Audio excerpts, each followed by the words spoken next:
Our next presenter, Stephanie Willey, is the coordinator at Yarralea Children's Centre in Melbourne.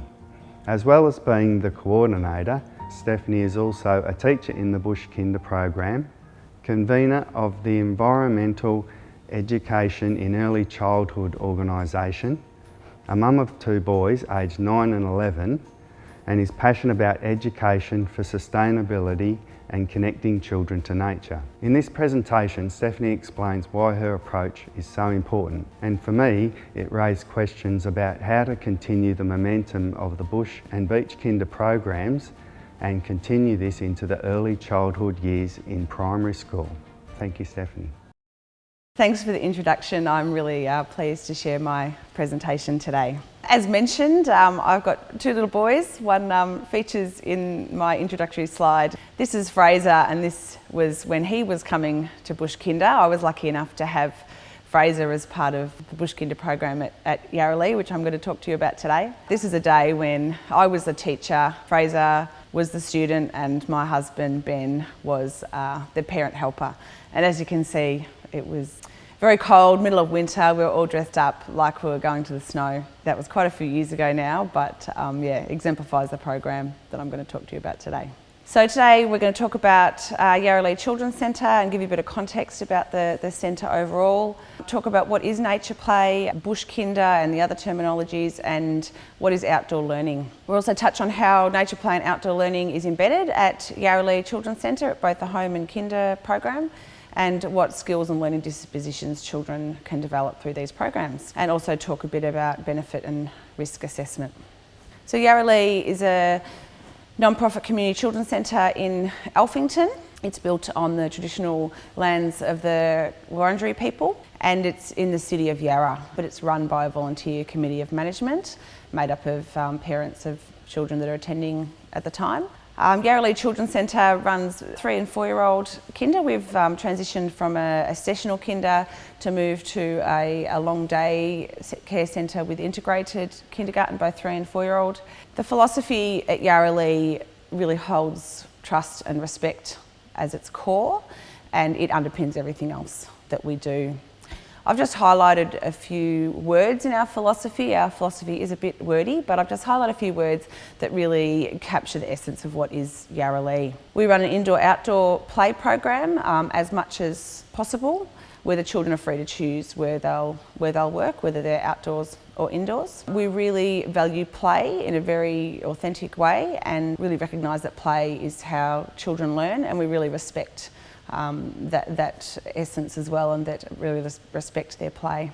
We also understand that learning is a very social activity, particularly social with the children, but also very social with the educators as well. And it's been very interesting to see how the nature play programs have really built on the social connectedness and relationships between both children and adults as well. We also really value that children instinctively act out and play stories of the world around them, and their play is very important to them for storytelling, and we often capture their storytelling through play as they retell it back to us as well. We really acknowledge our Indigenous heritage, and we really try to incorporate that and embed that in the children's program, and being outdoors in nature in our both in our home kinder program and our bush kinder program is a really natural way of us incorporating that into our program as well. A really big part of our program is around, and again building into the respect, comes into respect for the natural environment and a connection with sustainability, and sustainability concepts are embedded in all of our program operations, both from the overhead operations which come through our policy, as far as cleaning products and stationery used and things like that, all the way down to in the routines with the children. We also really support them to acknowledge the natural beauty around them in the environment, both at home and bush kinder, and take a lot of joy in the things that they discover, and really support them to investigate and find out more about the things that they're finding out. We're really passionate at Yarralea about education in the early years being important for its own right, and not just as a readiness for school, but a preparedness for life. And we really value the children's independence and agency and what they bring to the program.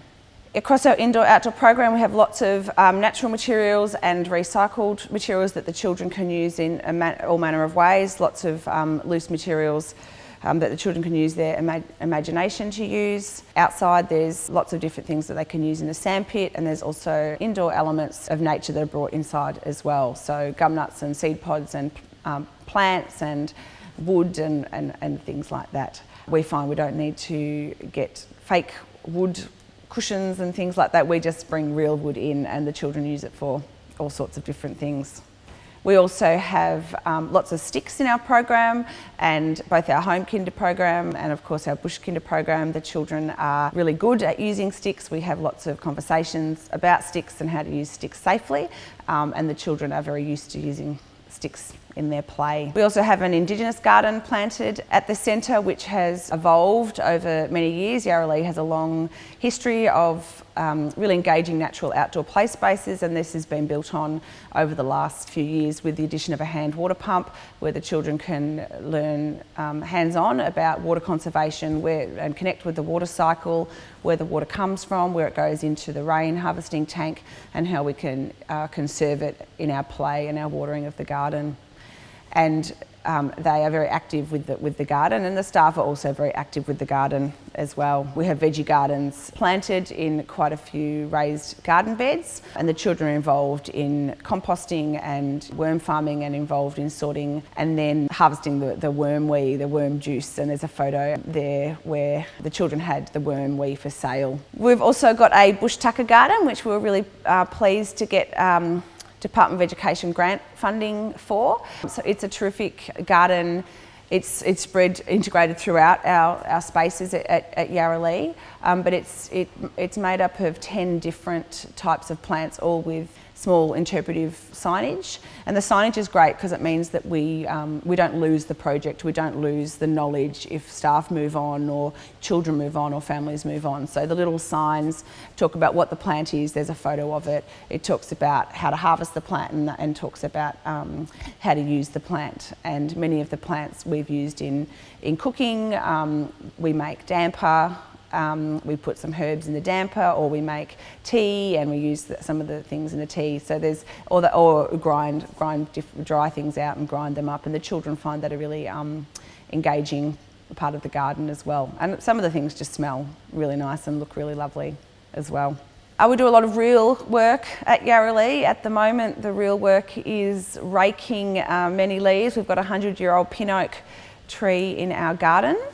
And the job at the moment is leaf collection. We love our leaves, so the children are very busy doing that, getting ready for that to be collected. And with the real work, it really comes down to our image of the child as capable and confident, and really able to contribute in meaningful ways. And some of the real work they do is through carpentry and a tinkering table. So that has just been introduced to the children, so they can dismantle old appliances with screwdrivers and things like that. And they also get taught how to use hammers and saws and drills, and engage in real woodwork, which is really great for their fine motor skills, terrific for their confidence, and is sometimes a really nice bridge between the home and the kinder learning as well, because it's something that they can have a turn of at home as well. Okay, so what is nature play and what is bush kinder and outdoor learning? So in early childhood, there really is no one type of bush kinder or nature play program, but the key feature is that children spend regular long periods of uninterrupted play time in natural environments. So for some organisations that might be half a day a week, it might be a fortnight, it might be longer than that. For Yarralea, it's 1 day per week for our 4-year-old program, where the children are in a natural setting, and I'll talk about how that evolved to that. It didn't start off like that, but over the years that's what it has evolved to. In schools it can be a little bit different. In schools there's often 2 ways of looking at the outdoor learning. One is through the building a culture of an outdoor classroom, where the regular lesson to be taught indoors is transferred outdoors, but it's the same sort of content, or the the lesson taught outside is a different lesson, but it's taught outside in the outdoor classroom using lots of natural materials and things like that. So there's the outdoor classroom element, but there's also the recreational nature play element as well, which is where children can engage in the nature play and the adventurous play at their break times or before and after school and things like that as well.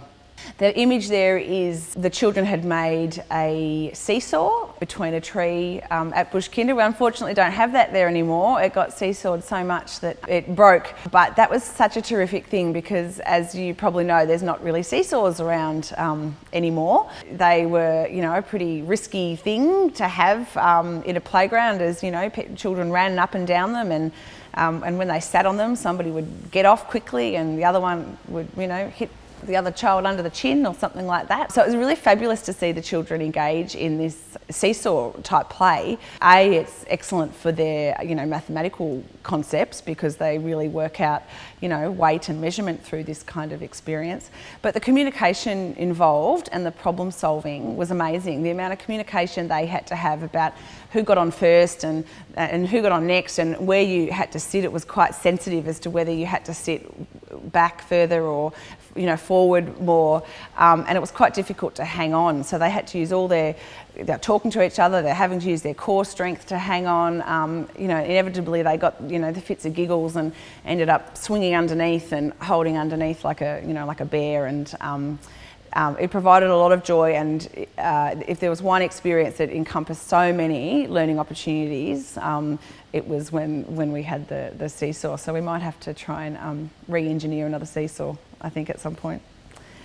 So there's lots and lots of benefits of nature play, some I just mentioned, but there's also a lot of concerns about the disconnection that children have between children and nature. And there's a lot of concerns about children's sedentary lives at the moment as well. So at Yarralea, we're really passionate about supporting children to connect with nature, and we often talk about children learning the language of nature. And we find some children, they know this language already when they come into our service. But other children, it's very new to them, and it's a foreign language, and it takes them some time, and they're not quite sure, you know, what to do. But as they learn that language, they take it home and they share it with their families, and then the families learn the language of nature, and it has a ripple effect throughout the community.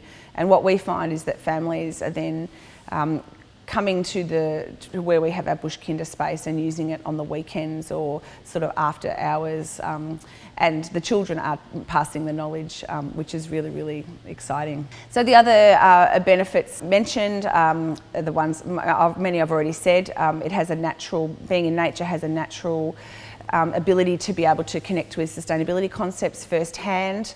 There's a lot of building of physical skills, a lot of running, rolling, jumping, leaping, and things like that. We also walk back to the kindergarten. It's about a kilometre walk, and we also go for long walks throughout the parklands, and so building stamina is a huge thing. And we've had many early years teachers speak to us about the children's stamina, and parents that have said that the children's stamina has really been built through the program, which is terrific. The program really develops their social skills. It's really interesting when other resources are taken from the children, that they become each other's resource, and they really depend on each other. The play is often very much across the genders, and is often a lot of group play happening where many children are involved, and it really can strip back some of those kind of stereotypes and sort of gender norms that sometimes happen more in the classroom environment as well. It gives children opportunities to manage risks in a safe environment, and we'll talk further about how risk management happens at both the organisational level, but also dynamically with the children as they're exploring the environment as well. And it has some really great benefits around mental health. We've really found that it's been very helpful with children who are feeling stressed or anxious, and how calming the program can be. we find lots of opportunities for the children to just be, and often people are quite surprised how contemplative the program is, that some children just like to sit and eat and watch other children, or watch a bird go past, or chat with one of the staff as well. People are often surprised about that element. There's a lot of opportunity for imagination and creativity in the Bush Kinder program, and time again I see children come up with ideas that none of the adults could have thought of, and the way they're able to sustain their ideas and their thinking around what they're interested in, and the way that the staff are able to foster that is really valuable. There's lots of opportunities also to engage in sensory play, particularly in the winter months. We have full wet weather gear for the children, and we go, even if it's raining, we still go to Bush Kinder. If it's extreme weather like thunderstorms and things, we don't go, but if it is just raining, we still go, and so the children get to experience rainy day play. They also are able to engage in rainy day play at home kinder. They can jump in muddy puddles and things like that. And they're also able to experience frost. So there's been a few mornings in the winter where it's been a freezing morning, but the thrill is when the children get there, the grass is white and it's all covered in frost. And of course it doesn't last long, so it's quite magical, and there's usually a few frozen comments had and links with the movie, so yeah, that's quite funny. And there's really great opportunities to engage in numeracy and literacy in really creative ways, and also STEM is very easily incorporated through the outdoor learning environment. Children naturally pick up sticks and draw and write, or explore numbers in that way, or also when we're collecting sticks for making a fire, for example, we're often sorting them, measuring them, counting them, classifying them, all of those sorts of things. And we use a lot of those skills when exploring mini beasts and creatures as well, and looking them up as well. And the other really great part is that it links very easily with the Sustainable Development Goals. So the Sustainable Development Goals are really worth looking up if you're not aware of them, and there's a lot of information online to support educators at all levels with incorporating the Sustainable Development Goals into practice, so I encourage you to look those up as well. This graph was developed by Planet Arc some years ago, and it's just interesting because it looks at some of the changes with over the generations of how often children used to do things like climbing trees, exploring nature, hopscotch and jumping rope and things like that, and the proportion of time spent doing those kind of activities. Now it's a really useful document. There may indeed be a more updated one now, but it's actually a really good tool for using, particularly with speaking with parent and staff groups as well, when you're trying to sort of get people on board and educate them around how important it is to support outdoor learning in the early years and of early childhood and primary school. There's two books I just wanted to mention as well, which I found really useful for me. Balanced and Barefoot is a book by Angela Hanscom. She's a paediatric occupational therapist, and she talks about being outdoors and the links with occupational therapy, and the importance of children being able to move their bodies in different ways, being able to hang upside down and swing and turn and roll and jump, and how important the core strength is as well. She gives a really amazing story about children in this day and age falling off chairs at school, and the reason that's happening is because their inner core strength isn't strong enough. They're not doing enough hanging, and they're not doing enough things that really work their inner core, and they're having to use their back muscles to sit in their chairs, and the back muscles are only really designed for short periods. They're not for sustained use, and I found that really interesting, and I sort of took it on as a bit of a challenge, and I thought I'll have no child at Yarralea falling off a chair ever. And we actually have set up, as part of our Bush Kinder program, we've set up a slack line with an overhead. I'm not sure if I've got a photo in the presentation, but the children can balance along the slack line and they can hold the overhead as well, and really build their core. And there's lots of other ways that children can build core, but that was really interesting. And the other connection that she makes around that with learning is that if children are trying to concentrate on sitting on their chair, they can't be concentrating on what the teacher's saying. So it's really important that we get these core muscles built so children don't have to think about sitting on their chair, so they can sit on their chair with strength and you know, confidence and ability, and they can listen to what the teacher's talking to them about. So I found that really interesting. She's got some other really fabulous things in there as well.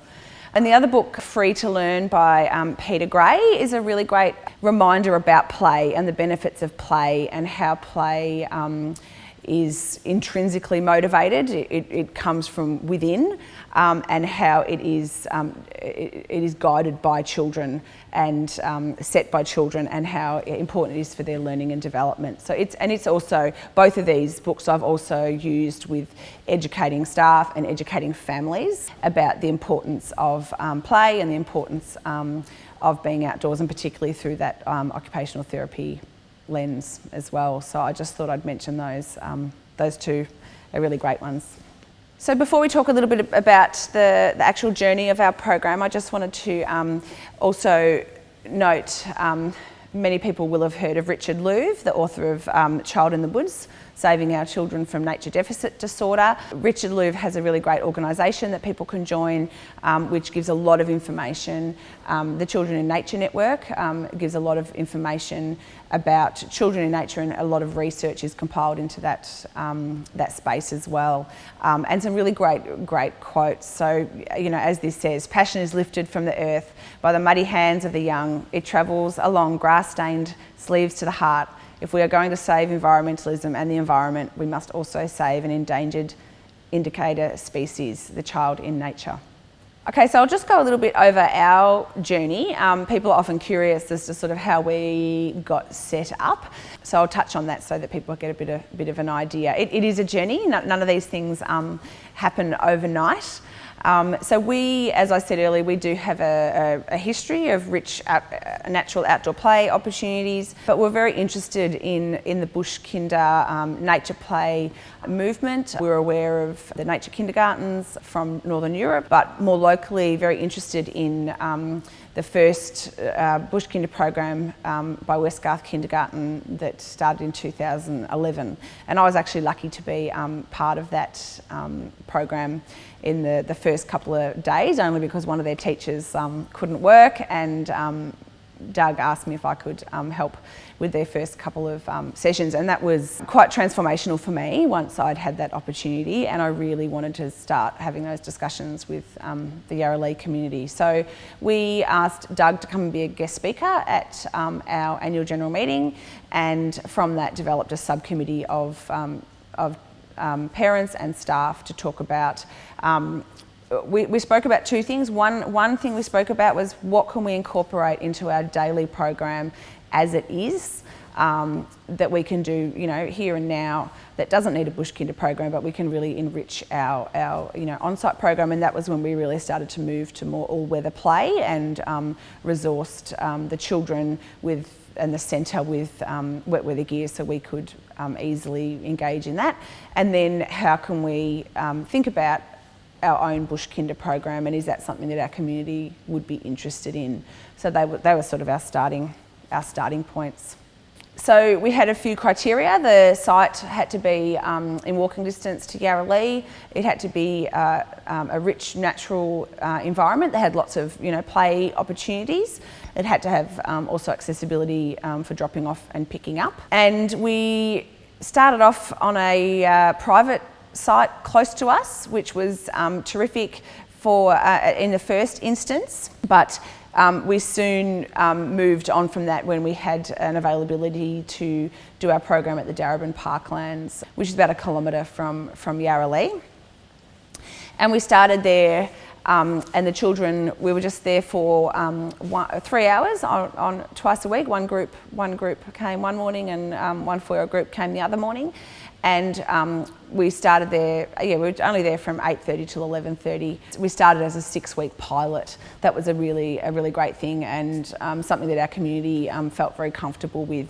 We also worked on quite a few policies, and we really lent people in this space have been very sharing with the work that's been done, so not everybody has to reinvent the wheel. So we had some support through some other services and built some policies to support our work and started our program. So since then it has absolutely grown. So it's moved from just being in the morning to then it was moved till 1 o'clock because we just didn't have enough time, and then it was moved till went till all day at the end of the year. The latter part of the year went till 4 o'clock.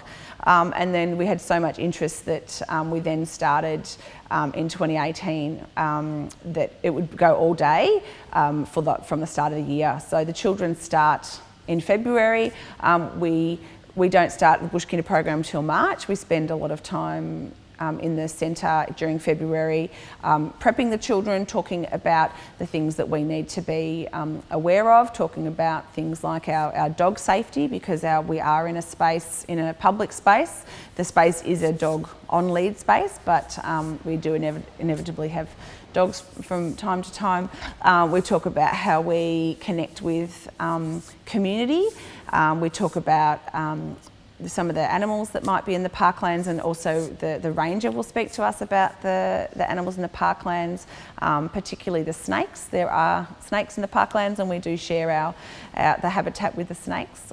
We haven't seen a lot, but we do know they're there, and we need to know about how we can deal with that. And we also talk to the children about the boundaries, about where they're allowed to be and what the markers are. And we have some natural boundaries, and we also have some witches' hats boundaries as well to show the space. And the children are incredibly respectful of those boundaries.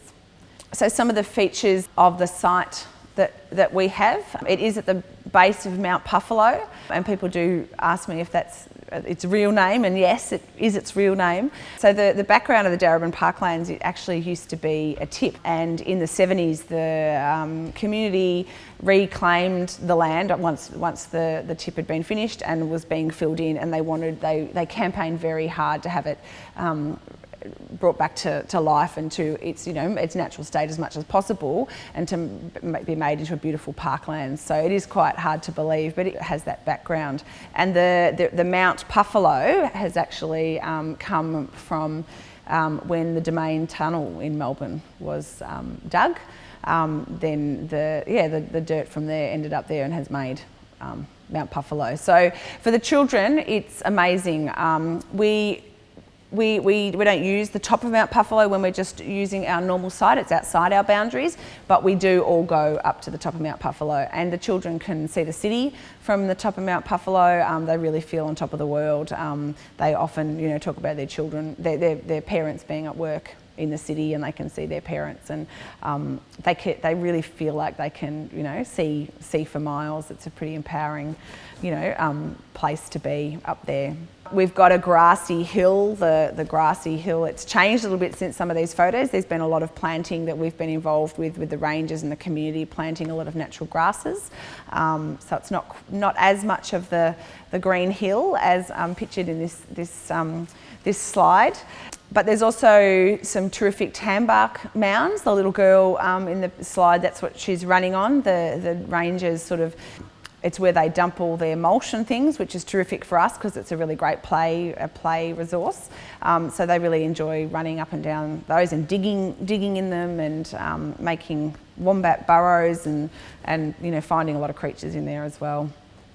There's lots of opportunities for cubbies, and there's open spaces, and there's also secret spaces as well. And we found this area, it's quite an underutilised area of the parklands. It's at the opposite end of the parklands from where the other bush kindergarten programs operate, and we find it's a really great space for us to be. Some of the equipment we take a tarp where all the children put their bags, and if it's a rainy day, we use the tarp to cover up their bags. We find it doesn't really matter if we get wet, but if their bags and all their spare clothes and, you know, sandwiches and things get wet, then that's not so fun. So we have the tarp, and that's our kind of gathering place. We also, the staff bring wet weather gear. The staff also bring all the children's kindergarten hats. We have first aid, and the terrific staff bring most of this along in a wagon with them. We also do have some storage on site, which is lucky, and that's where we keep our toilet tent and our toilet and some other the witches' hats that mark the boundaries and things like that. So it's a combination of things that we bring from home kinder and we also have on site. And the children need to bring a good backpack and sturdy shoes or boots or gum boots if it's really wet, and their own lunchbox and drink bottle as well. And they love sitting and eating. Some of them will sit and eat all day if they could, and they just love sitting there and having a chat. So some of the elements of play, the photo here, they're actually having their siesta time. After lunch, we all have lunch together, and then particularly when it's a really nice day like this, they lie down on the grass and they pop their hats over their faces to stop the sun in their eyes and have a siesta time. And one of the staff will do a guided meditation with them. Jen is our leading 4-year-old kindergarten teacher, and we have other staff that will do both the 4-year-old programs. So some of them spend a lot of time outdoors in the program, and Jen will do a guided meditation or tell a story for the children as they're having their siesta time, and they really enjoy that. These children are engaged in messy play, muddy play. As you can see, they are well suited up. Often they come home with mud all over their faces, and it's a sign that they've had a really good day. And there's that seesaw again that I mentioned earlier, and yeah, no wonder it broke. It's got so many children on it. But yeah, it was such a terrific thing, and really was a real challenge for them as well. They really had to persevere. But when they had that success, it was like, look at me, I can do this. And to hear children, have that go through that process of I can't do it, and can you help me? And it's also like that with the tree climbing. I can't do it, and can you help me? And we don't lift the children into the trees. We might support them. I'll break down the task and say, put your right foot here and your left foot here, and I'm standing close by and sort of coach them, but we won't lift them in because they need to be able to get out again. And for some children, it might take them all year for them to be able to get into the tree. But when they can do it and they can say, I did it, it's the best thing in the world. So we really support them and coach them, but we don't do things for them. And some children are very good at climbing trees. So this one, there have been some sort of logs lent into a tree, and some of these children were very proficient climbers. And staff get to know the children that are, proficient climbers, and the children that need more support. And these children particularly were very proficient climbers, and so they are able to climb to a height that they feel comfortable. But what the educators do in that instance is ask the children to do some of their own risk assessing. So before they climb, is it wobbly? Do you think that is going to be strong enough? We teach the children that they can't climb on something that's thinner than their wrist. That's the guideline. So they have to assess, is this thicker than my wrist? And they also assess if trees are dead or alive. This one's a bit of a combination of dead and alive, but other smaller trees that aren't very strong, the educator will talk with the children and come together in making an assessment about whether that's an okay thing to climb or not. So lots of physical play, as I mentioned, climbing and running and rolling. When the Tambark mountains are big, the children have to use both arms, both legs, all their muscles. It's like a built-in occupational therapy session, I feel, as is rolling down the hill. That gives a lot of proprioceptive information to the body for the children, and is very settling and organising for the brain. So there's always lots of climbing on the hill, and there's also lots of climbing on the rocks, and both of these spaces provide a lot of imaginative play opportunities as well. A big part of the program is children being connected to their environment and finding insects and creatures. Inevitably a lot of millipedes they find, a lot of slaters, but it's incredible the number of insects that they have found, and we've started documenting those. We always have a learning journal with us where the children will document their discoveries in conjunction with the educators, and then we will present the information back to the children to talk about what they learned, and we'll also use it as an opportunity to do some research as well. We have one educator in particular who's very interested in insects, and so she'll go to great lengths to find out for the children, what the insect is, and has compiled this into a book for the children, and more recently compiled it into a lotto game where all of the photos of the different insects we've been finding in our context have been made into a game that then the children play in the classroom environment. So there's a really nice link with both the Bush Kinder program and the Home Kinder program in that respect.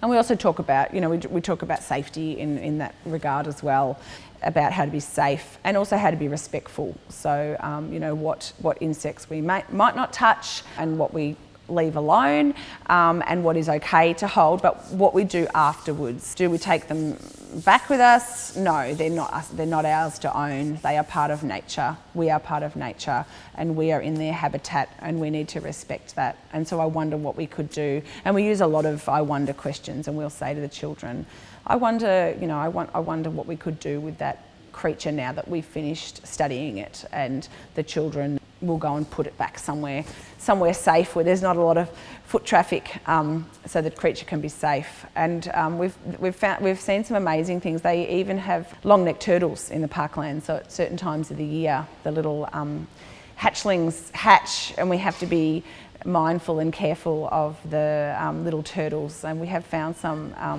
at times. It's been amazing for the children to see this tiny little turtle making its way across the grass, trying to get to water to where it needs to go.